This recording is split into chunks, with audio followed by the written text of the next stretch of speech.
Hi welcome to ஷக்பு channel. இங்கே வந்து நம்ம பாலக்கீரை எப்படி பண்ணலான்னு பார்க்கலாம். ஃபர்ஸ்ட் ஆஃப் ஆல் கொஞ்சமாக பாலக்கீரை நம்ம வாஷ் பண்ணி எடுத்துக்கலாம். அதை கிரைண்ட் பண்ணிக்கலாம். நம்ம மிக்சியில் போட்டுட்டு கிரைண்ட் பண்ணிட்டு நம்ம சைடில் வந்து சப்பாத்தி மாவு எடுத்துக்கலாம். சப்பாத்தி மாவு எடுத்துகிட்டு இப்போதைக்கு 2 பேருக்கு நான் பண்ணுற மாதிரி சப்பாத்தி மாவு எடுத்துருக்கேன். ஒரு 2-3 ஸ்பூன் தான், 3-4 ஸ்பூன் தான் போட்டிருக்கேன். அதுக்கப்புறம் அதில் வந்து கொஞ்சமாக சால்ட்டை ஆட் பண்ணிக்கிறேன்.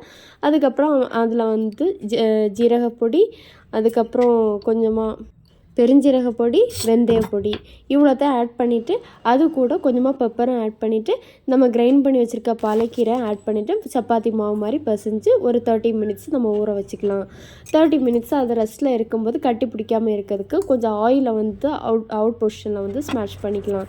இப்போ சைடில் வந்து நம்ம அடுப்பை ஆன் பண்ணிக்கிறோம்.